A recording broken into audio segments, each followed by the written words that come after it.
Hi, my name's Jenna Van Nierop and I'm the Business Services Advisor at Smith Thornton Accountants. Part of my role is to help businesses do their budgets or their forecasts, and I'm here today to help you learn about budgeting and some money basics that will be really important for you once you leave Year 12.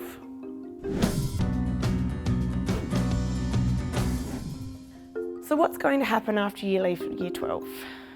A lot of you will be doing things for the first time, and doing things for the first time comes a lot of responsibility, especially if you're moving out of home and you're making some decisions that your parents or your carers might have been making for you. Having the ability to make good decisions around your money is really important. Regardless of what you're doing, when you leave Year 12, there are a few things that all of you will need. You'll need a tax file number, you'll need a superannuation fund, and you'll need a bank account to work. Many of you will already be working and you already have these. But if you don't, look into them now so that you're ready when you need them, because they do take time to set up. You will also need a MyGov account so that when you go to lodge your tax returns, you've got access already. Through your MyGov account, you can access your Medicare and your Centrelink and all of these really important tools that you're going to need when you're out there in the big real world, making your own decisions and forging your own ways. It's also really important to have your own Medicare card. Up until now, you might have been on your family's Medicare card, but using a Medicare card becomes quite important, and having your own Medicare card just makes it easier for you to do a few things later on. Budgeting is a really important concept that's really handy to understand now and for the rest of your life. It allows you to think about what money you have and what your expenses are, what you're going to spend your money on, and how you're going to save some money for some really big things later on. When you're budgeting, you need to think about your income, the money that you're earning, all your expenses, the day-to-day costs that you might have, and also those costs that come up during the year that aren't irregular, but they're things that you need to consider just in case they happen. You can have a budget for the week, you can have a budget for the month, you can have a budget for the year. But if you think about the whole year, then you think about those things that don't happen all the time. You think about Christmas and presents, and you think about that time of the year where you need to get your car serviced, or the time of the year that you might go away and visit your family and have holiday expenses. So think about a whole year when you set your budget and you're trying to think about all of your costs for the year. Some expenses will be fixed. They'll be things that you spend all the time. They might be on groceries and phone bills and fuel for your car. And some expenses might be paid at some point during the year. The difference between your income and your expenses will be your savings and your spending. You might put some money aside to spend for the things that you want and the fun things, like going and buying some new shoes or going to a festival or getting some new clothes. But you also need to put some money away for a rainy day, have some savings or that financial cushion. It's really important to have that there for just in case things. A simple budget might look something like this. You'll have some income, some of you might have some government benefits, and you'll total up all of your income at the top. You'll go down, you'll look at your expenses that you've got every day or every week, like food and power and electricity, medical, your fuel, your car, getting to and from work. Some of you might have a loan that you need to pay. And then you also need to think about those things that happen sometimes. I might need to fix my car. I might need to take my pet to the vet. Or I might have some unexpected medical fees that I'm going to have to pay for.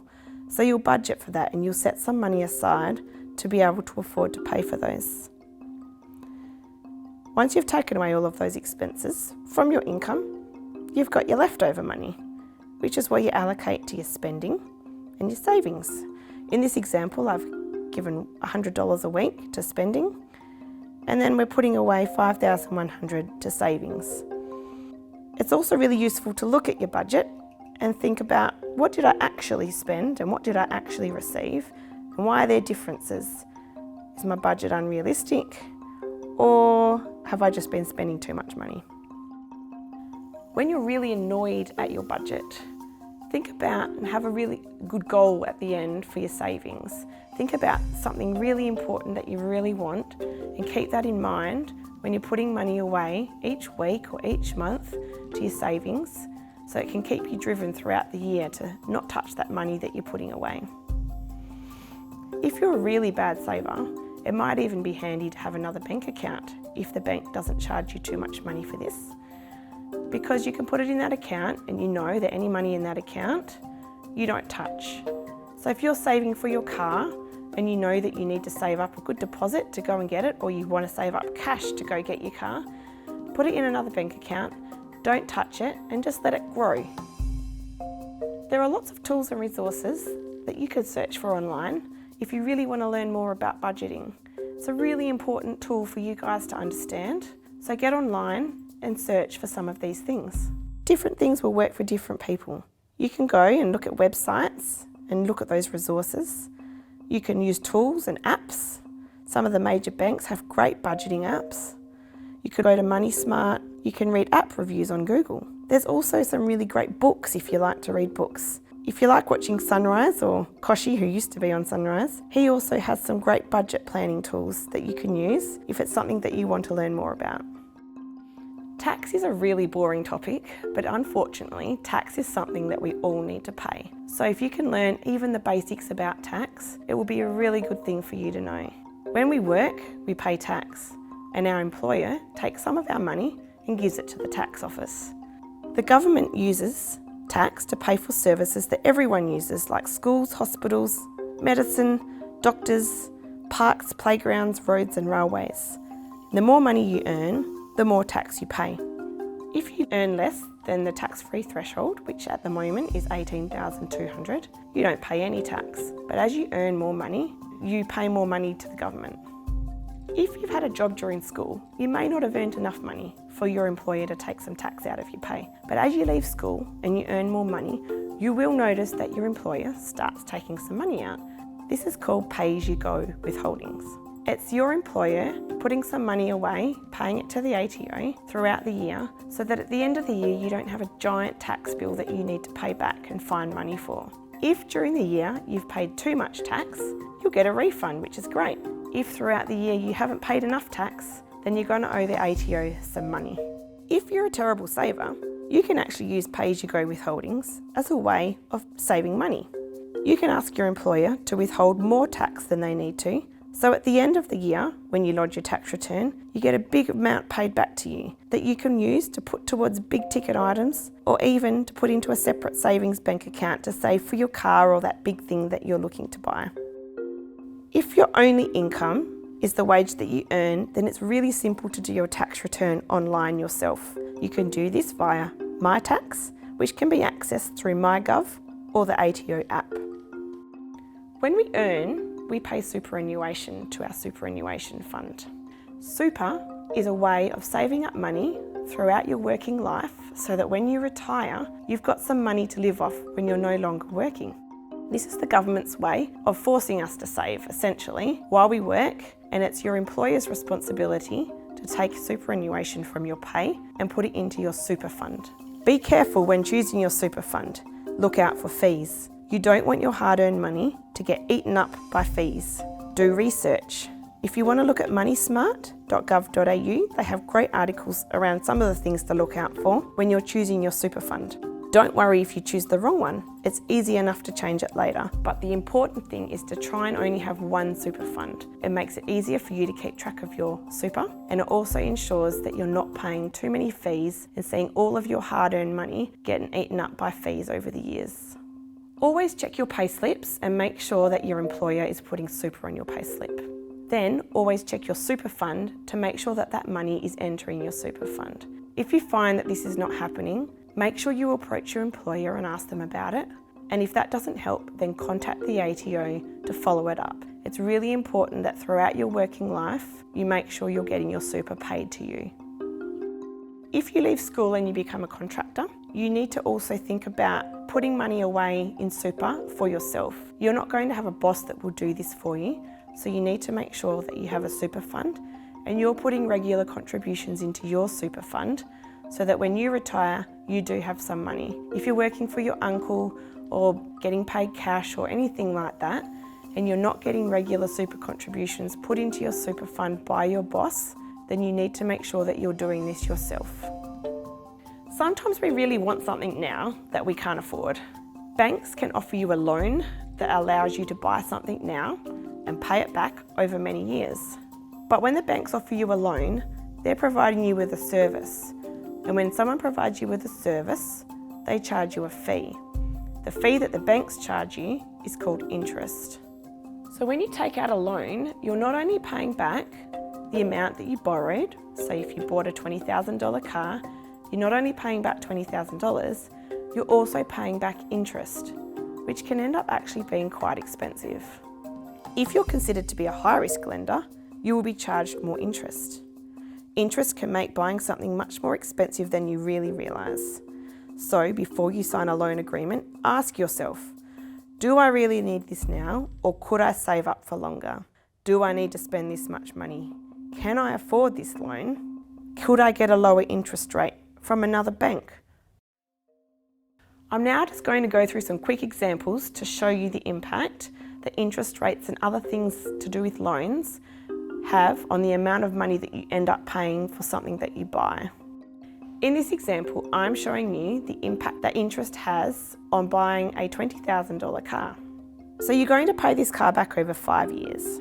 The interest rate could range from anything in this example from 7% to 17%. 17% is not unrealistic for a car that's old and for someone that doesn't have much of a history of taking out loans. So paying back this car over 5 years could cost you anything between $3,760 to almost $10,000. That's a huge difference. So you need to make sure when you're taking out a loan for your car, for example, you should shop around, you should look at the interest rates, and you should look at the terms of the loans that the banks are offering you. In this example, we're looking at a car that's worth anything from $15,000 to $35,000. The interest rate's 12%, and we're going to pay it back over 5 years. You could pay anywhere between $5,000 and $12,000 in interest for your $20,000 car. So for a $15,000 car, you could end up paying $20,000, the difference being $5,000 interest. For a $35,000 car, you could end up paying $46,000, the difference being $11,000 in interest. So when you're deciding on what car you need to buy, have a good think about, do I really need this expensive car? Or could I make do with a cheaper car that still is reliable? Because the more money I borrow, the more interest I'm going to pay. Paying back a car over 5, 6 or 7 years also impacts the amount of interest that you pay. In this example, the interest paid ranges from $6,000 to almost $10,000. It's really important to understand that the quicker you pay back a loan, the cheaper it will be. Another type of loan is a credit card. Essentially, the bank could offer you a credit card. You could use it during the month, and as long as you pay it back at the end of the month, you're not charged any interest. But lots of people take out credit cards, buy a lot of things that they can't afford, and at the end of the month, they can't afford to pay their bill. So then the bank charges them interest. Interest on credit cards is very, very high, and I really recommend that you stay away from credit cards. If you don't pay interest to the bank will then add that to your credit card balance. So essentially, you're paying interest on interest. This is a really crazy cycle to get into. It's very unaffordable, and it gets a lot of people into a lot of trouble financially. So please stay away from credit cards. If there's something that you want that you can't afford, just prioritise things. Maybe get it later, choose something cheaper, or look at alternatives that you can get. So in summary, credit cards are really, really expensive. You're charged really high interest rates, and people get themselves into great financial troubles using them irresponsibly. Stay away from credit cards, and if you really need something, that's what your rainy day funds are, or your just in case savings are for. Use those instead and save up some money. Afterpay is also a type of loan. Lots of kids your age and young adults use Afterpay often. It's something that allows you to buy something now, but pay for it later. Afterpay is a really risky way of paying for something though, because the people that offer Afterpay don't do any checks on you. They don't actually know whether you could afford the item that you're buying and whether that you can afford the Afterpay repayments. Unlike loans and credit cards, there's very little regulation on Afterpay. and it's landed lots of people in many financial difficulties. It's very irresponsible to give someone access to a loan that they can't afford. If you can't make your afterpay repayments, they can charge you up to 25% of the cost of the item that you bought. This makes the item that you bought really expensive.